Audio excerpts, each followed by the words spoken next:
ओम शांति।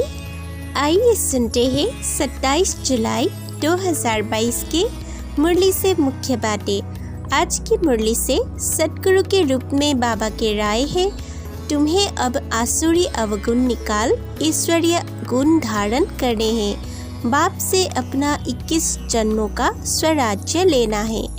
बाप की एक्ट है सभी को ज्ञान और योग सिखलाने की। यही एक्ट तुम बच्चों को भी करनी है, पतितों को पावन बनाना है। यह तो बुद्धि में आना चाहिए। हम माता पिता के सम्मुख बैठे हैं वर्षा लेने के लिए। वर्षा लेने वाले बच्चों को बाप को याद करना पड़े।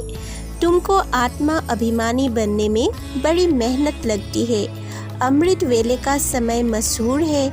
उसी समय अपने को आत्मा समझ बाप को याद करते रहो तो तुम्हारी आत्मा पर जो कट लगी हुई है वह साफ हो जाएगी। मेहनत है। घर गृहस्थ में रहकर कमल फूल समान पवित्र रह, फिर साथ में यह कोर्स भी उठाओ। टीचर से पूछो, कोर्स तो बड़ा सहज है, घर में रहते मुझे याद करो। रचना के आदि मध्य अंत को जानो। सर्व की दुआएं लेनी है तो शिक्षक बनने के साथ साथ मास्टर मर्सीफुल भी बनो। रहम दिल बन क्षमा करो तो यह क्षमा करना ही शिक्षा देना हो जाएगा। क्षमा करने की संस्कार से ही सबको दुआएं दे सकेंगे। अभी से दुआएं देने के संस्कार पक्के करो तो आपके जड़ चित्रों से भी दुआएं लेते रहेंगे। इसके लिए हर कदम श्रीमत प्रमाण चलते हुए दुआओं का खजाना भरपूर करो। आज की मुरली से ज्ञान डांस वाले महावाक्य है, समझा जाता है यह ज्ञान और कोई दे नहीं सकते हैं। जिस ज्ञान से मनुष्य ऊंच से ऊंच पद पाते हैं, जरूर ऊंच से ऊंच पद है ही देवी देवताओं का। अब तुम बच्चे जानते हो अखंड अटल पवित्रता सुख शांति संपत्ति ही हमारा ईश्वरीय जन्म सिद्ध अधिकार है जो फिर ले रहे हैं। अब यह आसुरी संप्रदाय बदल देवी संप्रदाय बन रही है। तुम यहाँ आते ही हो आसुरी अवगुणों को निकाल ईश्वरीय गुण धारण करने और बेहद के बाप से अपना फिर से जन्म सिद्ध अधिकार 21 जन्मों का स्वराज्य लेने। यहाँ बैठे ही है सूर्यवंशी चंद्रवंशी स्वराज्य प्राप्त करने के लिए। आज की मुरली से शिक्षक के रूप में बाबा की शिक्षाएं हैं। बाबा ब्रह्मा द्वारा समझा रहे हैं, नहीं तो शिव बाबा बोल कैसे सकेंगे। वह चैतन्य है, सत है, ज्ञान का सागर है, जरूर ज्ञान ही सुनाएंगे। अपना परिचय देना यह भी ज्ञान हुआ। फिर रचना के आदि मध्य अंत का ज्ञान अर्थात समझानी देते हैं, इसको भी ज्ञान कहा जाता है।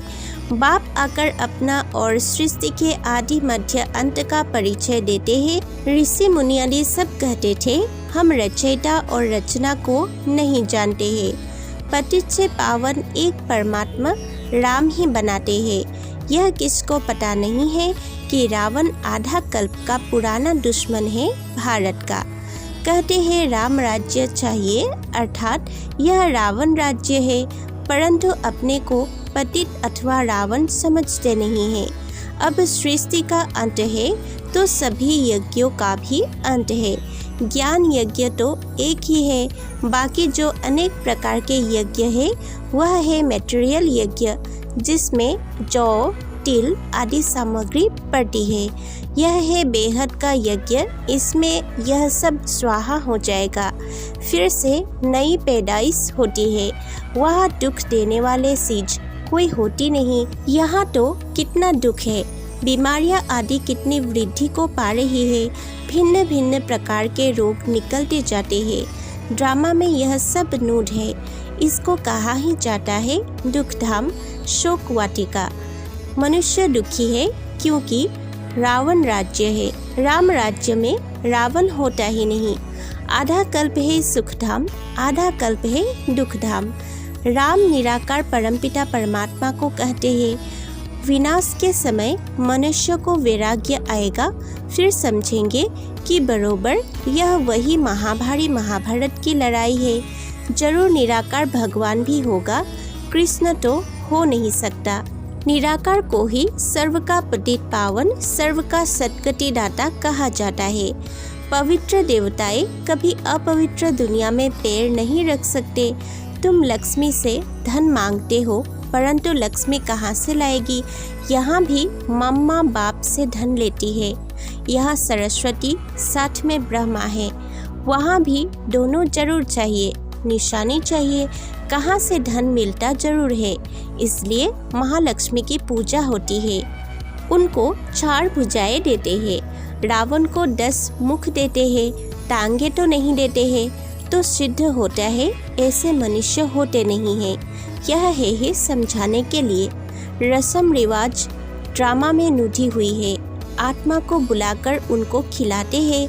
यहाँ बाप तो खुद आकर तुम बच्चों को खिलाते हैं। बच्चे तुम हमारे थे, हमने तुमको भेजा पाठ बजाने। जो अच्छी रीति पुरुषार्थ करेंगे वह फिर नंबरवार सुखधाम में आएंगे। तुम सुखधाम स्थापन करने वाले बाप से वर्षा पा रहे हो, जीते जी उनके बने हो। बाप इस ब्रह्मा द्वारा पढ़ाते हैं, बढ़ती आत्मा है।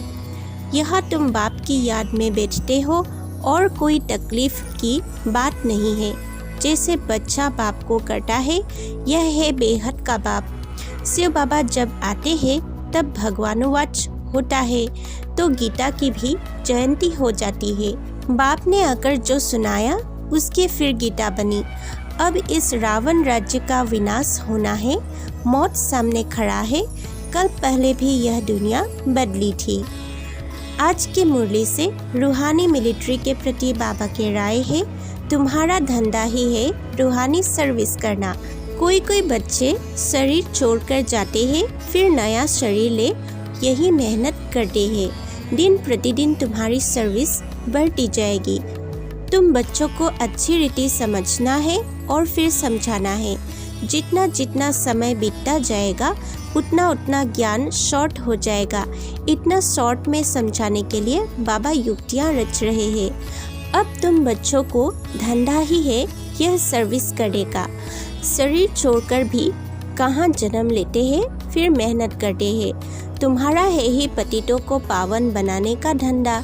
तुम आगे चल देखेंगे कैसे सर्विस बढ़ती है। कल्प पहले भी ऐसे हुआ था, वही रील है। 7 रोज समझने वाले भी कोई निकलते हैं। हर एक मनुष्य की रग देखी जाती है, देखा जाता है इनकी लगन बहुत अच्छी है। तरफते हैं हम बाबा का ज्ञान तो सम्मुख से सुने। उनकी शक्ल वातावरण से समझ सकते हो। रग को पूरा न समझने के कारण अच्छे अच्छे भी चले जाते हैं। कहते हैं 7 रोज टाइम नहीं है, क्या करे। कोई कहते हैं दर्शन कराओ, तो बोलो पहले आकर समझो किसके पास आए हो।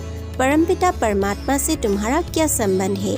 ब्रह्मा कुमार कुमारी तो तुम भी ठहरे, क्योंकि शिव बाबा के पोत्रे सो ब्रह्मा के बच्चे हो गए। बाप स्वर्ग का रचयिता है तो जरूर वर्षा देता होगा। ऐसे समझाकर फिर लिखा लेना चाहिए।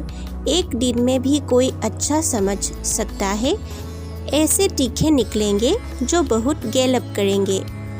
आज की मुरली से वरदान, शिक्षक बनने के साथ रहम दिल की भावना द्वारा क्षमा करने वाले मास्टर मर्सीफुल भव। स्लोगन, जिनकी झोली परमात्मा दुआओं से भरपूर है उनके पास माया आ नहीं सकती। ओम शांति।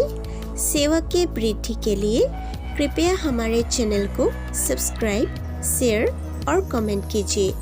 साथ ही हमारे फेसबुक पेज इजी राजयोग का फेसबुक सेवा ग्रुप रूहानी मिलिट्री हिंदी लाइक, शेयर और कमेंट कीजिए। Thank you.